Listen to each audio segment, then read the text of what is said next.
তুমি যত মানুষের উপকার করবে, মানুষের চাহিদা তোমার প্রতি দিন দিন ততই বেড়ে যাবে।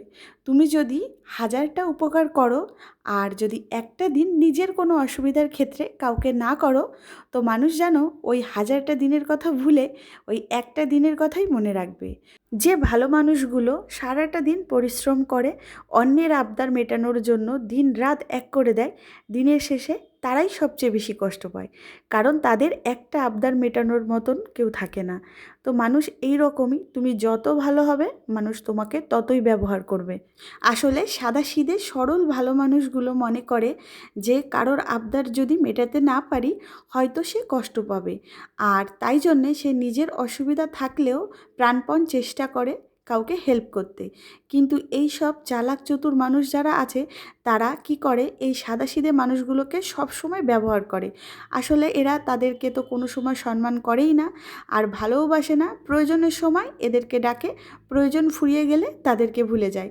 কিন্তু এই সাদাসিধে মানুষগুলো কিছুই টের পায় না, আসলে তারা এতটাই বোকা হয়, আর এই বোকামোটাকেই চালাক চতুর মানুষরা সব সময় কাজে লাগায়। তো গুড মর্নিং বন্ধুরা, আমি মামনি আবার তোমাদের সঙ্গে গল্প করতে চলে এসেছি। বলো বন্ধুরা, কেমন আছো? আশা করি তোমরা অনেক ভালো আছো, আর আমিও মোটামুটি ভালোই আছি। তো দেখো, সকাল সকাল আমার এই যে কাজবাজ হয়ে এখন আমি স্নান করে নিয়েছি। তারপর এই যে ঠাকুর ঘরে যাব, পুজো দেব, আরও অন্যান্য কাজবাজ আছে সেগুলো সারবো। তো চলো, সেগুলো করতে করতে তোমাদের সঙ্গে কিছু গল্প করি। জানো তো বন্ধুরা, আমিও না আগে এইরকমই হাদারাম ছিলাম, আর মানুষের মন জয় করার জন্য আমি কতই কিনা করেছি। আর এখন যখন একটু নিজের ভালো বুঝতে শিখেছি, তখন মানুষ আমাকে স্বার্থপর, হিংসুটে, তারপর অহংকারী এই রকম বলে। তো তাতে আমার কিচ্ছু যায় আসে না বন্ধুরা। দেখো, অনেক তো করলাম, কিন্তু কারোরই যখন মন পেলাম না, তাহলে আর বৃথা চেষ্টা করে লাভটা কী? তার থেকে ভালো নিজে যেইভাবে ভালো থাকা যায়, হ্যাপি থাকা যায়, তো সেইভাবেই থাকার চেষ্টা করি। আর আমি এতদিনে একটা জিনিস বেশ বুঝেছি, যে ভালোর কোনো শেষ নেই। তুমি যত ভালোই হও মানুষের কাছে ততই কম পড়বে। আসলে যারা আমাদেরকে সত্যিকারের ভালোবাসে তারা কিন্তু এত অর্ডার আবদার আমাদেরকে করে না, তারাও আমাদের দুঃখ কষ্ট বোঝার চেষ্টা করে, আর আমাদের আবদারগুলো না বললে বুঝে যায়, আর সেই আবদারগুলো দেখবে মেটানোর চেষ্টা করে। তো তাই জন্য এই যে অপ্রয়োজনীয় মানুষ যারা তোমাদেরকে ভালোই বাসে না, তো তাদের আবদার মেটাতে যেও না, কারণ এই সব মানুষগুলোর মন জয় তুমি কোনো দিনই করতে পারবে না, আর এরা তোমাকে কোনো দিন ভালোবাসবে না। আর জানো তো, এই চালাক মানুষগুলো এতটাই শয়তান মানুষ হয়, তারা বোকাদের সব সময় ব্যবহার করে, আর মনে করে যে তাদের চালাকি কেউ টের পাচ্ছে না। কিন্তু তুমি যত চালাক, যত বুদ্ধিমানই হও না কেন, ওপরে ঈশ্বর বলে কিন্তু একজন আছে, আর এই তোমার শয়তানি কেউ না দেখলেও ওপরে কিন্তু ঈশ্বর ঠিকই দেখছে, আর সময় হলে এর হিসেব সে নিজেই করবে, আর শাস্তি তো তুমি পাবেই, কারণ ঈশ্বর সবসময় ছাড় দেয়, ছেড়ে দেয় না।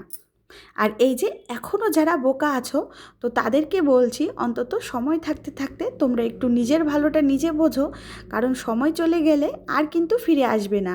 তাই জন্য যারা তোমাদের আপন লোক, আর তুমিও মনে করো যে না সত্যি এরা আমাদেরকে ভালোবাসে, এরাও আমাদের সুবিধা অসুবিধা, বিপদে আপদে সবসময় পাশে থাকে, তো তাদের জন্যই কিছু করো।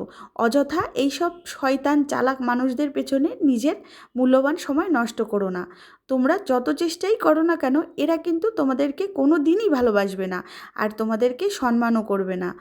আর তোমরা এখনও যারা ভাবছো যে এই শয়তান মানুষগুলোর সঙ্গে ভালো ব্যবহার করলে হয়তো তারা একদিন ঠিকই বুঝবে তোমার কষ্ট, আর তারা ভালো হয়ে যাবে, কিন্তু সেগুড়ে বালি। যারা শয়তান হয় না, তারা অত সহজেও ভালো হয় না।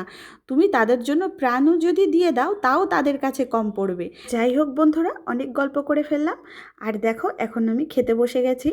আর আজকে মা রান্না করেছে, ওই যে কাঁচা কলা হয়, কাঁচা কলার খোসা বাটা করেছে। আর যেহেতু শনিবার, তাই জন্য এর মধ্যে রসুন দেয়নি, না হলে অন্য দিন হলে রসুন দিত, কিন্তু আজ শুধু কালো জিরে আর কাঁচা লঙ্কা আর ধনেপাতা দিয়ে বেটেছে। তারপর করেছে মটরের ডাল আর বেগুন ভাজা। আর দেখো বন্ধুরা, আমি খেতে বসতে না বসতেই এমন বৃষ্টি এসেছে যে এই যে খাওয়া ধুয়ে উঠে দৌড়েছি ছাদে। তো তারপর এই যে জামাকাপড় পেরে নিয়ে আসলাম, আর তারপর এই যে আবার বসেছি খেতে। তো এই বৃষ্টির জন্য এই হয়েছে জ্বালা। তো বন্ধুরা, আজ এই অবধি, পরে আবার তোমার